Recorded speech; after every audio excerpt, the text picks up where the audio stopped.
4 billion years ago, Earth was a hostile, toxic rock. Volcanic eruptions tore through the crust, and continuous lightning storms battered a lifeless ocean. This volatile chemical landscape was the setting for the first steps toward biology.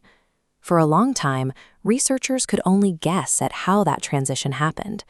Charles Darwin privately speculated that life might have begun in a warm little pond, rich with ammonia and salts.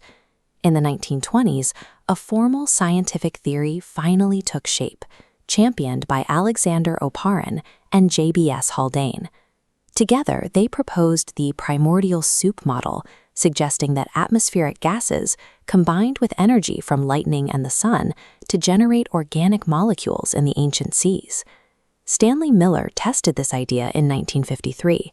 By firing artificial lightning into a glass apparatus filled with simulated early Earth gases, he successfully synthesized amino acids in a laboratory. Along with the contributions of his mentor, Harold Urey, this experiment confirmed that the basic building blocks of life could form abiotically.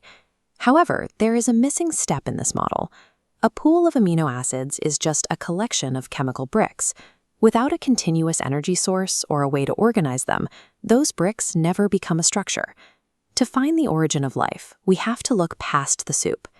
To organize those loose molecules, the environment needed to trap and concentrate them. The rocky edges of the early ocean provided the first filter. In tidal pools, constant wet-dry and freeze-thaw cycles acted as a natural refinery. As water evaporated or froze, it physically forced the remaining chemicals into highly reactive, concentrated spaces. These pools were often lined with montmorillonite, a type of clay mineral that acted as a chemical scaffold. The rigid, repeating structure of the clay lattice attracts loose molecules, coaxing them to line up and forcing chemical bonds to form between them. As these molecules link together, they grow into long polymer chains, the precursors to RNA and peptides that could eventually store information and speed up reactions. This wasn't a random occurrence. The physical mechanics of evaporation and mineral surfaces provided the pressure required to upgrade dead building blocks into complex chains. But building complex molecules requires a steady supply of energy, something more consistent than a lightning strike. That energy was found on the deep sea floor. Alkaline hydrothermal vents, like the Lost City field, emit cool, mineral-rich fluids with a high concentration of molecular hydrogen. In this iron-sulfur world, the alkaline fluid flows outward into the acidic ocean, creating a sharp boundary layer between two different chemical states. This natural gradient acts like a planetary battery, pushing protons across the rock to drive the first self-sustaining metabolic cycles. These vents provided a predictable energy source for millions of years, fueling the transition from static molecules to active, continuous metabolism. We now have genetic precursors and a metabolic engine, but without a container, they would simply dissolve back into the ocean.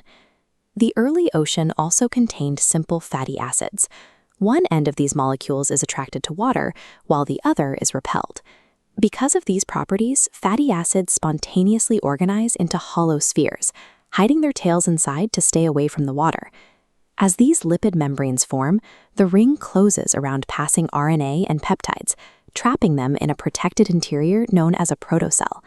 This simple mechanical boundary created a private space for evolution, separating the internal chemistry of a cell from the chaotic environment outside. Inside the protocell, these trapped molecules are held in a high-concentration environment where they are forced to interact. A partnership formed.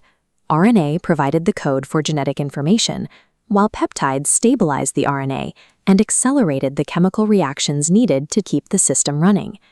With a protective membrane, event-driven metabolism, and a functional RNA-peptide partnership, the system became a self-sustaining, replicating unit, the first true single-celled organism.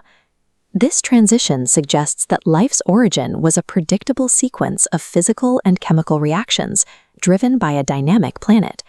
It implies that wherever these conditions are met, the same chemical assembly line could be operating on worlds across the galaxy right now.